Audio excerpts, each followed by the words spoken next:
Dee, this is your last home game. You're the only four-year senior here. You've seen a lot in this program, played in 2 NCAA tournaments. As you head into this game, there's so much at stake with the actual game. How much are you caught up in maybe the emotional side of, this is it, my last home game as a senior here? I wouldn't really say I'm caught up in the emotional side. I'm more so focused on us doing well and, doing what we plan to do, offensively and defensively against a good team in Villanova. For my last game, yeah, I'm excited. It's been a long road. 4 years here it's been ups and downs, and I've had a lot of good times, so I'm excited. Did you ever think you'd be coming to a school where you're playing in 2 different conferences? You're seeing so many different things. You weathered the brawl. You saw highs and lows. I mean, it's really been quite a 4-year.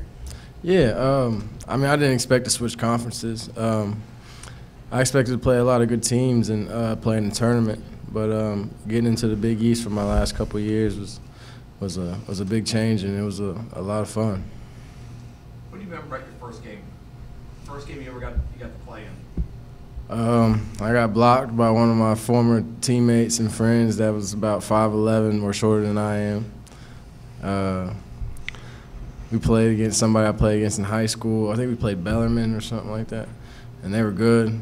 And I didn't do as well as I thought I was going to do in my first game, but I had a lot of teammates. I had 2, and Mark Lyons playing ahead of me, and it was kind of easy just to be on the court around them. So.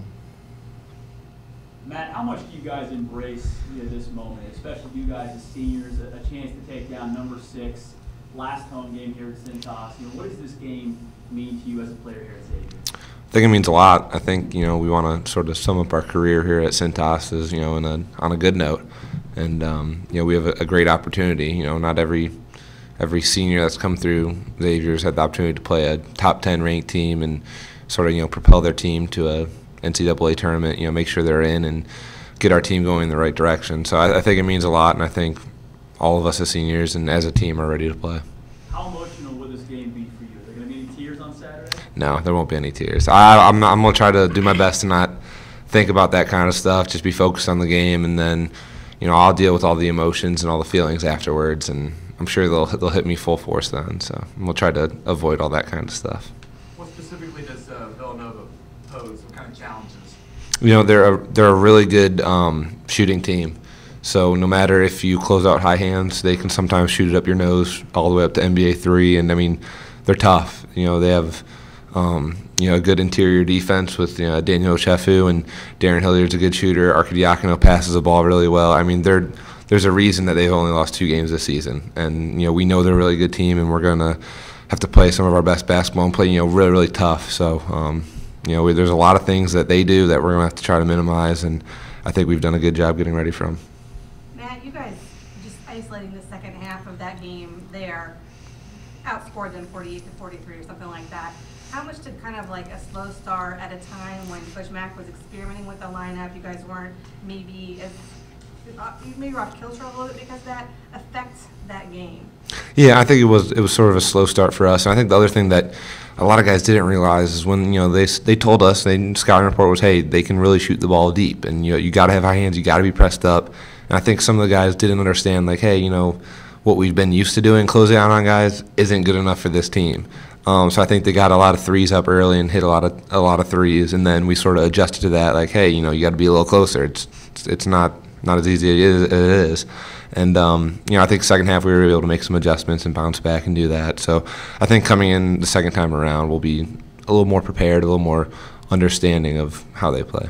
And offensively, you and Jalen present problems that they just had trouble with, especially in that second half, especially in one-on-one matchups. How much is that a blueprint of maybe what you could do against them in the rematch? Yeah, I think it's going to help a ton. Jalen had a really big game, and I'm expecting, if we get one-on-one coverage, we're going to try to score. And if they start sending guys down, then I know we got shooters who are going to be spotting up and ready to shoot. So we're just going to look to knock down shots and do our best. Andrew, I don't know if you expected the question, but you're a senior man, so you get one. How special has this been for you being here at Xavier? It's been very special coming here. I wasn't expecting to meet all these guys that are going to be my lifelong brothers with me, with Matt and Dee being seniors with me, and my cousin alongside of me. It's been a fun ride, and I expect to go to the tournament. Never been, so I'm very excited. So. Is Remy your cousin? Yeah, Remy's my cousin. What's it been like for you? People don't know as a walk-on what you go through. You're the scout team. You go through, you run, you do all the things in practice that the other guys do. What's it been like from your perspective to go through all that for 2 years? To go through it for 2 years, it's all made me grow up a little bit. Coming from where I came from, I was at a junior college for 2 years, and I had a few Division I offers, and then my mother got diagnosed with throat cancer. So I decided to come to Xavier as a walk-on just to be closer to my family. So to give up some of those things and come here just made me become a better man and prepare me for lifelong journeys more than basketball. Do you expect to get in games, or is that icing when you do? It's fun when I do, but sometimes I don't expect it most of the time. But when I do, I just try to make the best of my opportunities. I just would rather win, because if all my team performs well, then I'm going to get a piece of the pie as well. D or Matt, can you talk about Andrew and what he brings to the team? I mean, he seems like he's very energetic, always talking maybe in those huddles before you guys go to the bench. What does he do for you guys?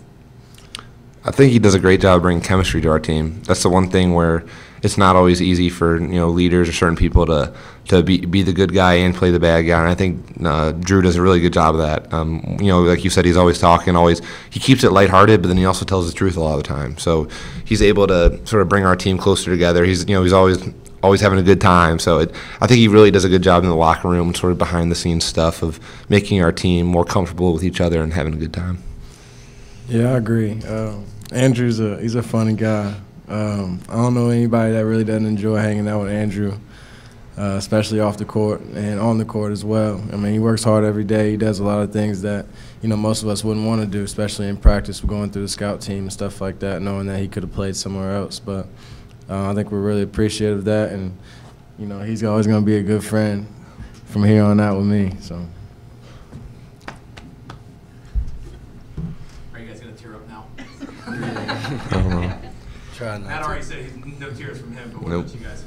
Oh, no, I don't plan on crying. Like you said, I'm worried about that, whenever I get behind the scenes off camera and hang out with my teammates.